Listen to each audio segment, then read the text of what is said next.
तुम्हारे इस कोकिल कंठ के कमनीय मंजुगान को श्रवण करके एक बार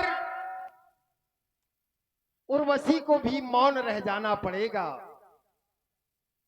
जैसा कि आज सामवेद स्थित सप्त सरोजित सरगम के सानिध्य में सप्त सौष्ठों का सौंदर्य सुनकर ये सीरत ध्वज समेत ये सारा समाज सोल्लासित हो गया। जिस तरह तुमने आज ग्रीव गरिमा गीत के माध्यम से अपने उर के उद्गारों को उपस्थित किया है, उससे तुम्हारे हृदय में छिपी हुई देशभक्ति की भव्य भावना का भान हो जाता है। जैसा कि मनीषियों के द्वारा कहा गया, जैसे कि जब भावना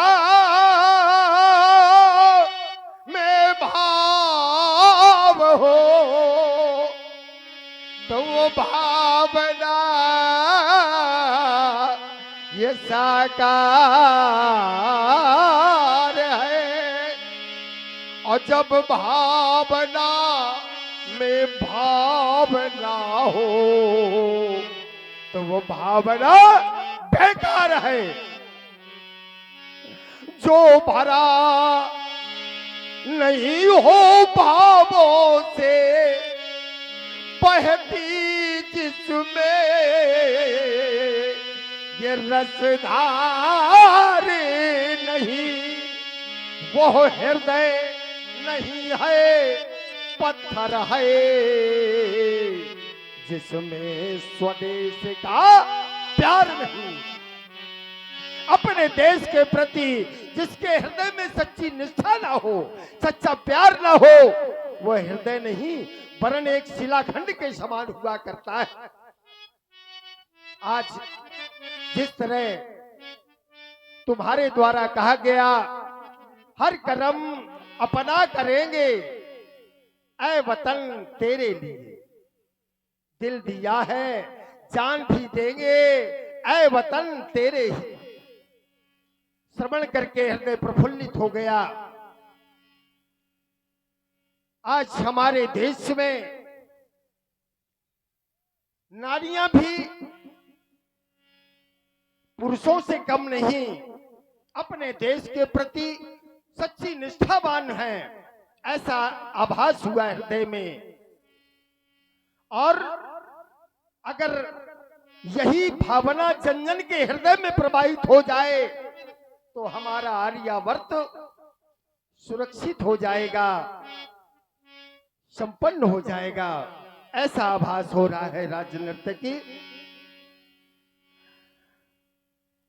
आज जिस तरह तुमने अपनी कला का प्रदर्शन किया है, सुंदर आशीर्वाद तुम्हारे लिए कि ऐ नर्तकी इसी भांति अपनी करना कला कान दे प्रदर्शन है, और जिसे देख कर दर्शक सभी अत्यंत हो मन में मगन, ये हर व्यक्ति लख तब नात जाए भूले निज व्रत को। और ये नारियां ये देवियां ये बेटियां भी जान जाए नारी के अस्तित्व को। क्यों नारियों की तरफ बेटियों की तरफ हमारा इशारा हुआ? क्यों? क्योंकि यही है शक्ति स्वरूपा, यही है वो शक्ति स्वरूपा जिनसे युग बदला करते हैं। ये बेटियां देश की, ये बेटियां देश की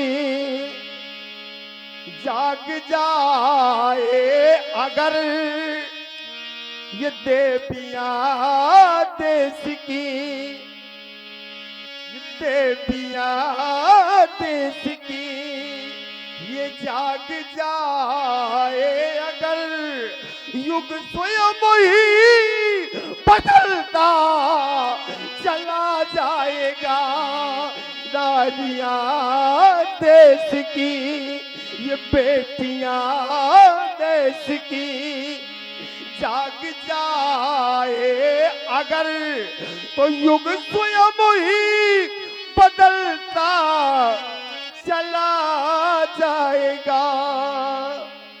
अस्तु, जाओ राज नर्तकी, राजप्रासाद से अपना पारितोषिक प्राप्त कर पुनः निज गृह को चली जाना और रंगावली में सीता की सखियों के रूप में पुनः तुम्हें बुलवा लिया जाएगा। जाओ, शुभाशीष, चिरंजीव भव, यशस्वी भव, कल्याणमस्तु। मिथिला के वासियों,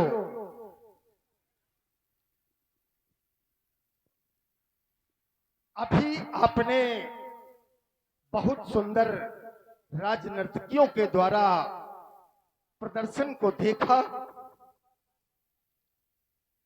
देखिए, जननी जन्मभूमिस्य स्वर्गादपि गरीयसी, मां और मातृभूमि संसार में, मां और मातृभूमि यदि इन दो की सेवा कर ली गई तो ये स्वर्ग से भी बढ़कर होती है।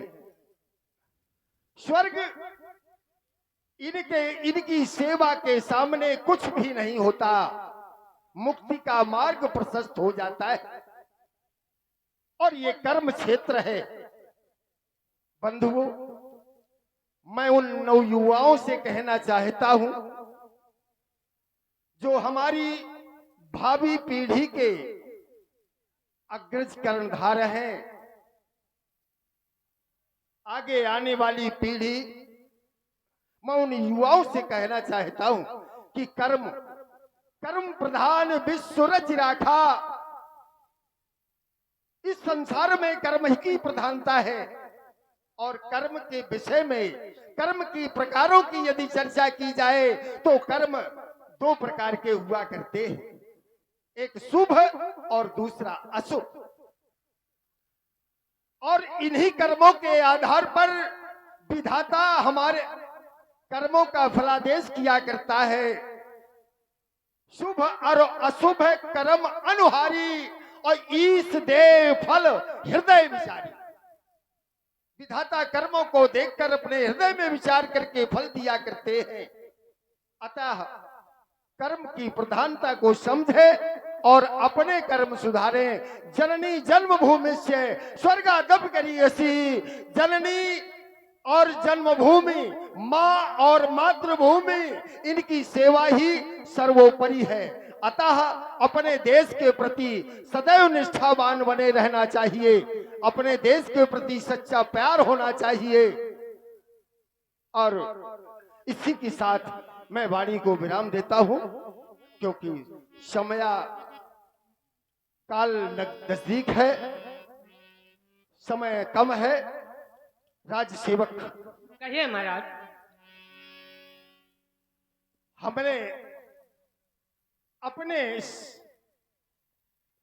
तिरहुत में 5000 मल्लशालाएं खोली हैं। उनमें सर्वश्रेष्ठ मल्लशाला है वीर विजय मल्लशाला।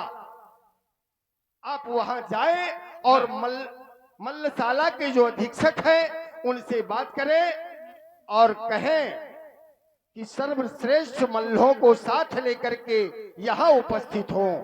ऐसी हमारी आज्ञा है, विशेष कार्य करवाना है। जाइए।